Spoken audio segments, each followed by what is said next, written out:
All right, let's just dive right into this. Welcome to this explainer, where we take complex, often really dense source material and break it down so you can truly understand what's going on under the hood of major ideas. Today, we're undertaking a deep dive, a really objective, clinical unpacking of one of the most controversial, uncompromising, and deeply anti-modern philosophies of the 20th century. So, I want you to imagine, just for a second, a worldview where everything we tend to celebrate today, progress, secular humanism, individualism, equality, is not actually seen as an achievement. Instead, it's viewed as a symptom of a terminal disease. What if every step forward was actually a step downward? It's a pretty jarring thought, right? But to really grasp some of the fringe ideological extremes of the modern era, we have to understand this exact premise. And, well, this is exactly where that premise comes from. We're looking at the primary source today, Revolt Against the Modern World by Julius Evola, which was originally published back in 1934. We're going to treat this text like an ideological anatomy class. We aren't here to endorse these views, obviously. We are here to dissect them, to really understand the architecture of a belief system that radically rejects the world you and I live in today. So to keep us perfectly focused, here is our roadmap for the explainer. First, we'll look at who Julius Evola actually was. Then we'll define his core concept of traditionalism, explore his theory of involution, break down his metaphysics of the two natures, and examine his views on the divine right of kings. Finally, we'll look at what a revolt against modernity actually meant to him. Let's get right to it. Starting off with Section 1, who exactly is Julius Evola? Because honestly, you really can't understand the book without understanding the incredibly unusual path of its author. See, Evola wasn't your standard political theorist. Not even close. Back in his early years, he was actually a Dadaist painter and poet, very much a part of the avant-garde art scene.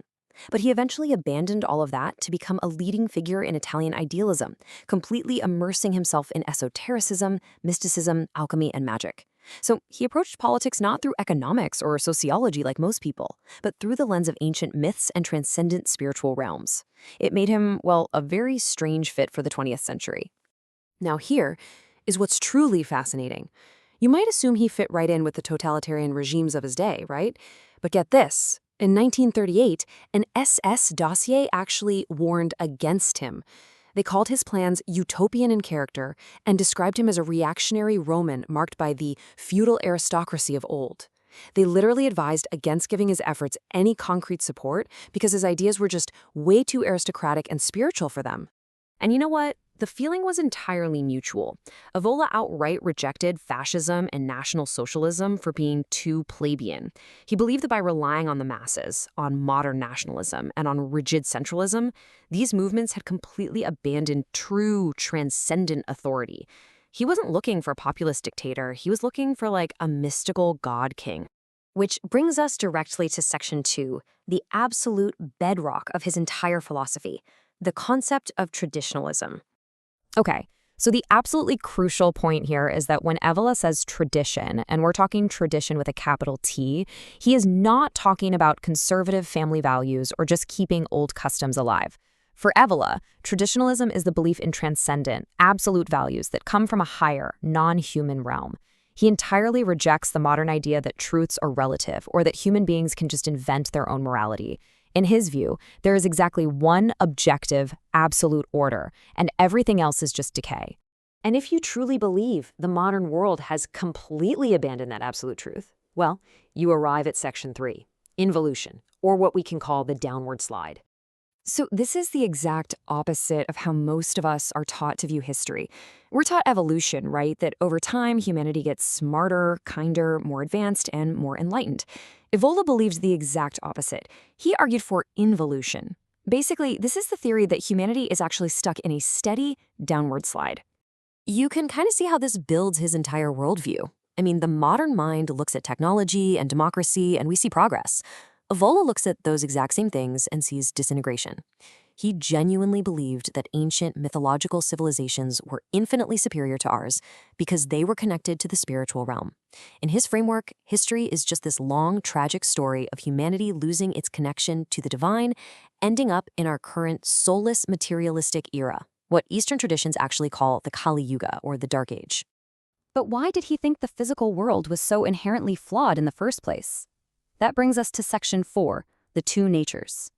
So Evola's whole philosophy is built on this really strict, completely uncompromising dualism. On one side, you have the realm of becoming. This is our physical world. It's mortal, it's temporary, it's constantly shifting and changing. On the other side is the realm of being. This is the metaphysical world. It's immortal, eternal, and perfectly stable. Evola argued that modern man only cares about the physical realm of becoming, running around obsessing over science, money, and flesh. But traditional man, he was entirely focused on the eternal realm of being. Which logically leads us to Section 5. Let's look at how this intense metaphysical view actually shapes his highly rigid ideas on human society and politics, specifically the divine right of kings. To govern a traditional society, Evola points back to the ancient concept of the pontifex. Literally translated, this means a builder of bridges.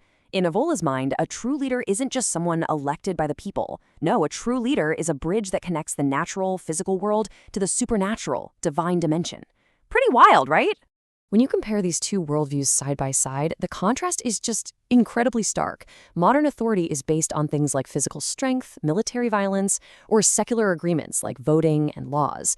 But in Evola's traditional world, true authority has a divine origin. It is a transcendent power. He uses these heavy terms from ancient cultures like solar glory or a victorious spiritual fire. The ruler isn't just some guy. He is literally a manifestation of divine order. And looking at the text itself, you can perfectly capture that vibe. Under the chapter titled Regality, Evola writes that the reason kings were obeyed and venerated back in ancient times was because of their transcendent and non-human quality. Authority did not come from below, from the consent of the governed. It came exclusively from above.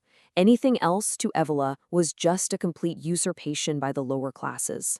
So if the modern world is completely cut off from this divine order, what exactly is his solution? That brings us to our final section, Revolt against modernity. Now, it is absolutely critical to understand that Evola's idea of a revolt was not like a political rally, a protest, or a coup. No way. He thought all of those were just noisy, modern distractions. A true revolt, he argued, requires finding an absolute inner reference point. It means standing completely firm in eternal principles, totally immune to what he called the fevers and superstitions of modern life. He summarized it with this really striking metaphor right in the foreword of the book. He said, "What is really needed is not to toss back and forth in a bed of agony, but to awaken and get up." Basically, he viewed the modern world as a dying patient, and rather than trying to cure it with new political policies, he demanded an elite few just completely detach themselves, awaken to the eternal truths, and stand apart from the ruins. Which leaves us with this vital question, right? Why does this matter to us today? Why spend time unpacking the dense, esoteric philosophy of a man rejected even by the extremists of his own day? Well, because ideas like involution, the complete rejection of equality, and the desire for this transcendent, absolute authority, they didn't just disappear. They still bubble under the surface of fringe anti-modern movements right now. By understanding the anatomy of this ideology through Evola's exact words, we are far better equipped to recognize these hidden roots when they emerge in our own time. Thank you for joining me on this deep dive. Keep questioning and keep learning.